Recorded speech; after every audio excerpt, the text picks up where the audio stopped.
Alrighty, here we are continuing where Kendra had put the key in and the armoire door sprung open. Inside was something wrapped in gold foil. Opening it, she saw it was a piece of chocolate shaped like a rosebud. Behind the chocolate, she found a small golden key. She added it to the key ring. The golden key was larger than the key that opened the armoire, but smaller than the key that opened the jewelry box.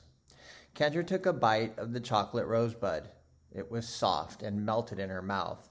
It was the richest, creamiest chocolate she had ever tasted.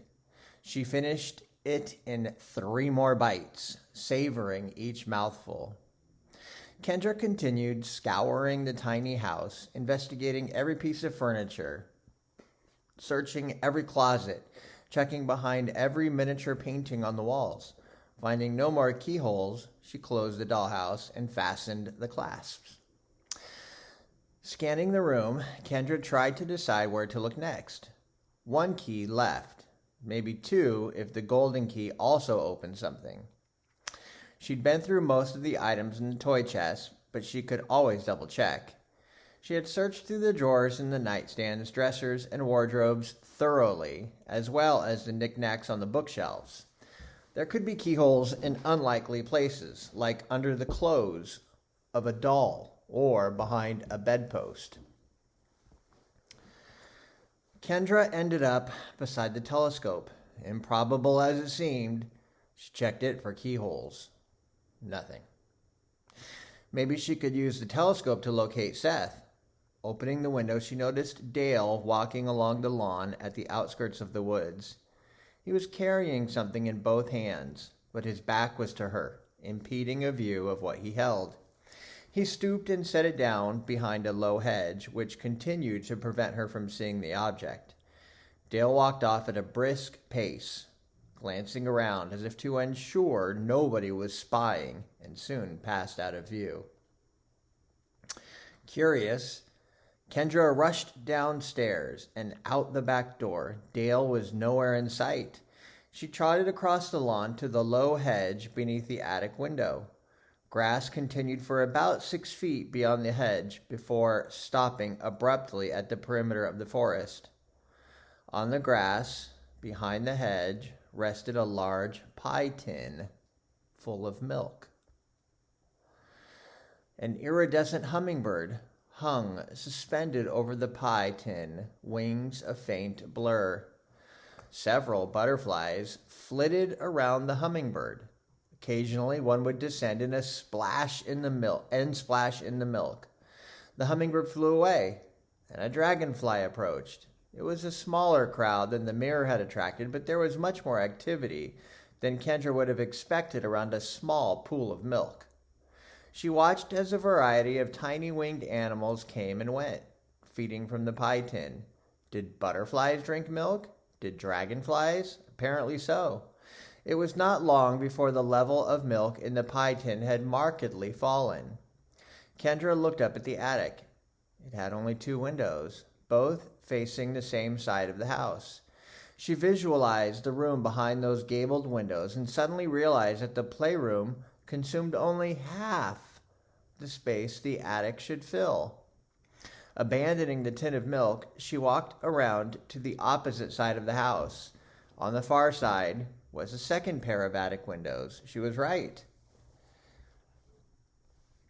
There was another half to the attic, but she knew of no other stairway granting access to the uppermost story, which meant there might be some sort of secret passage in the playroom. Maybe the final key unlocked it. Just as she decided to return to the attic and search for a hidden door, Kendra noticed Dale coming from the direction of the barn with another pie tin. She hurried toward him.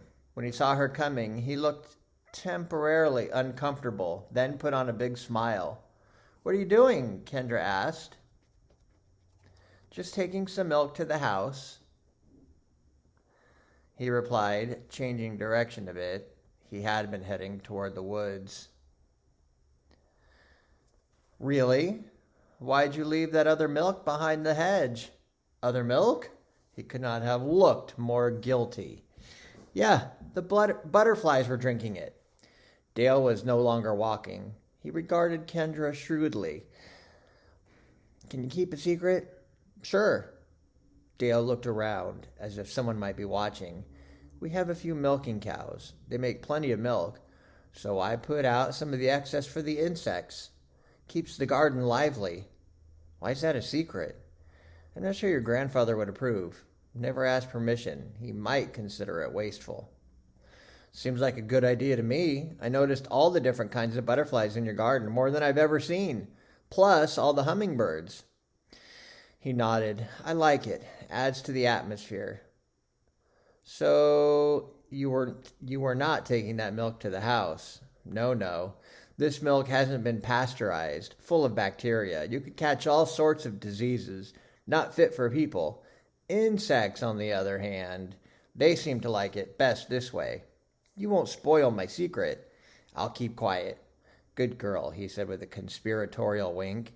Where are you putting that one? Over there. He jerked his head toward the woods. I set a few on the border of the yard every day. Does it spoil? I don't leave it out long enough. Some days the insects consume all the milk before I collect the pans. Thirsty critters. See you later, Dale. You seen your brothers here about? I think he's in the house. That's so. She shrugged. Maybe. Kendra turned and started toward the house. She glanced back as she mounted the stairs to the rear porch. Dale was placing the milk behind a small, round bush. Chapter 3, The Ivy Shack.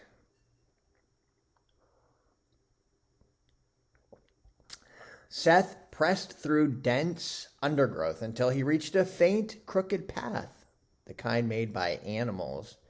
Nearby stood a squat, gnarled tree with thorny leaves and black bark. Seth examined his sleeves for ticks, scrutinizing the camouflage pattern. So far, he had not seen a single tick. Of course, it would probably be the ticks he failed to see that would get him. Haha, good thinking. He hoped the insect repellent he had sprayed on was helping. Stooping, he collected rocks and built a small pyramid to mark the point where he had intersected the path. Finding his way back would probably be no problem. But better safe than sorry. If he took too long, Grandpa might figure out he had disobeyed orders. Rummaging in his cereal box, Seth withdrew a compass. The animal track ran northeast. He had set off on an easterly course, but the undergrowth had grown denser as he progressed. A faint trail was a good excuse to veer slightly off course. It would be much easier going than trying to hack his way through shrubbery with a pocket knife. He wished he owned a machete. Seth followed the trail. The tall trees stood fairly close together, diffusing the sunlight into a greenish glow laced with shadows. Seth imagined that the forest would be back as a cave after nightfall. Something rustled in the bushes. He paused, removing a small pair of plastic binoculars from his cereal box. That would be fun to carry around with you, right? Your cereal box full of your survival needs. Scanning the area, he spotted nothing of interest. He proceeded along the trail until an animal emerged from the undergrowth onto the path, not 20 feet ahead. It was a round, bristly creature no taller than his knees, a porcupine. The animal started down the path in his direction with complete confidence. Seth froze. The porcupine was close enough that he could discern the individual quills, slender and sharp. As the animal trundled toward him, Seth backed away. Weren't animals supposed to flee from humans? Maybe it had rabies. Or maybe it just hadn't seen him. After all, he was wearing a camouflage shirt. Seth spread his arms wide, stomped a foot, and growled. The porcupine looked up, twitched its nose, and then turned away from the path. Seth listened as it pushed through foliage away from the trail. He took a deep breath. He'd been really scared for a minute there. He could almost feel the quills pricking through his jeans into his legs. It would be pretty hard to conceal his excursion into the woods if he came home looking like a pincushion. Though he dreaded admitting it, he wished Kendra had come. The porcupine probably... Hey, Shiloh, get down. Sorry. He wished Kendra had come. The porcupine probably would have made her scream, and her fear would have increased his bravery. He could have made fun of her instead of feeling frightened himself. He had never seen a porcupine in the wild before. He was surprised how exposed he felt staring at those pointy quills. What if he stepped on one in the undergrowth? He looked around. He'd come a long way. Of course, finding his way back would be no trick. He just needed to backtrack along the trail and then head west. But if he turned for home now, he might never make it back this way again. Seth continued along the trail. Some of the trees had moss growing on them. A few had ivy twisting around their base. The path forked. Checking his compass, Seth saw that one path went northwest, the other due east. Staying with his theme, Seth turned east. There began to be more space between the trees, and the shrubs grew closer to the ground. Soon he could see much farther in all directions, and the forest became a little brighter. To one side of the path, at the limit of his sight, he noticed something abnormal. It looked like a large square of ivy hidden among the trees. The whole point of exploring the woods was to find strange things, so he left the path and walked toward the ivy square. The dense undergrowth came up to his shins, grasping at his ankles with every step. As he tromped toward the square, he realized it was a structure completely overgrown with ivy. It appeared to be a big shed. He stopped and looked more closely. The ivy was thick enough that he could not tell what the shed was made of. He could only see leafy vines. He walked around the structure on the far side. On the far side, a door stood open. Seth almost cried out when he peered inside. The shed was actually a shack constructed around a large tree stump. Beside the stump, dressed in crude rags, sat a wiry old woman, gnawing at a knot in a bristly rope. Like gnawing. Shriveled with age, she clutched the rope in bony hands with knobby knuckles. Her long white hair was matted and had a sickly yellowish tint. One of her filmy eyes was terribly bloodshot. She was missing teeth. And there was blood on the knot she was chewing, apparently from her gums. Her pale arms, bare almost to the shoulder, were thin and wrinkled, with faint blue veins and a few purple scabs. When the woman saw Seth, she dropped the rope immediately, wiping pink saliva from the corners of her meager lips. Supporting herself against the stump, she stood up. He noticed her long feet, the color of ivory, peppered with insect bites. Her gray toenails looked thick with fungus. "Hail, young master, what brings you to my home?" Her voice was incongruently melodious and smooth. For a moment, Seth could only stare. Even as bent and crooked as she was, the woman was tall. She smelled bad. "You live out here?" he finally said. "I do. Care to come inside?" "Probably not. I'm just out for a walk." The woman narrowed her eyes. "Strange place for a boy to walk alone." "I like exploring. My grandpa owns this land." "Owns it, you say?" "Does he know you're here?" asked Seth. "Depends on who he is." "Stan Sorensen." She grinned. "He knows." The rope she had chewed laid on the dirt floor. It had one other knot besides the one she had been gnawing. "Why were you biting the rope?" Seth asked. She eyed him suspiciously. "I don't care for knots." "Are you a hermit?" "You could say that." Come inside, and I will brew some tea. I better not. She looked down at her hands. I must look frightful. Let me show you something. She turned and crouched behind the stump. A rat ventured a few steps out of a hole in the corner of the shack. When she came back from behind the stump, the rat hid.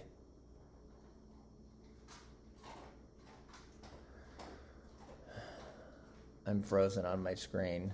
I don't know if the video is still going, but I'm going to keep reading. We'll find out.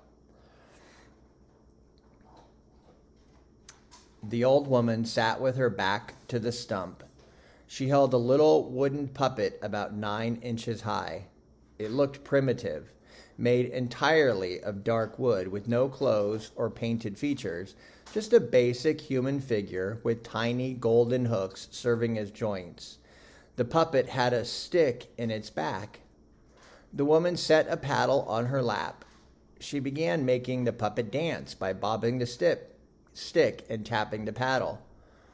There was a musical regularity to the rhythm. What is that thing? Seth asked. A limberjack, she replied. Where's his axe? Not a lumberjack, a limberjack, a clog doll, a jigger, Dancing Dan, Shuffling Sam. I call him Mendigo. He keeps me company. Come here, and I'll give it a try. And I'll let you give it a try. I better not, he said again. I don't see how you could live out here like this and not be crazy. Sometimes good people grow weary of society. She sounded a little annoyed. You happened upon me by accident. Out exploring? Actually, I'm selling candy bars for my soccer team. It's a good cause. She stared at him. I have my best luck in the rich neighborhoods. She kept staring. That was a joke. I'm kidding. Her voice became stern. You are an impudent young man, and you live with a tree stump. She gave him a measuring stare. Very well, my arrogant young adventurer. Why not test your courage? Every explorer deserves a chance to prove his mettle. The old woman withdrew into the shack and crouched behind the stump again. She returned to the doorway, holding a crude, narrow box made of splintered wood, wire, and long, jutting nails. What's that? Place your hand inside the box to prove your valor and earn a reward. I'd rather just play with the creepy puppet. Just reach inside and touch the back of the box. She shook it, and it rattled a bit. The box was long enough that he would have to reach in to his elbow in order to touch the back. Are you a witch? A man with a brave tongue should support his words with courageous actions. This seemed like something a witch would do. Stand by your loose words, young man, or you may not have a pleasant journey home. Seth backed away, watching her closely. I'd better get going. Have fun eating your rope. She clucked her tongue. Such insolence. Her voice remained soothing and calm, but now held a menacing undertone. Why not step inside and have some tea? Next time. Seth moved around the shack, not taking his eyes from the ragged woman in the doorway. She made no move to pursue him. Before he moved out of her sight, the woman raised an arthritic hand with the middle fingers crossed and the others bent awkwardly. Eyes half shut, she appeared to be murmuring something. Then she was out of view.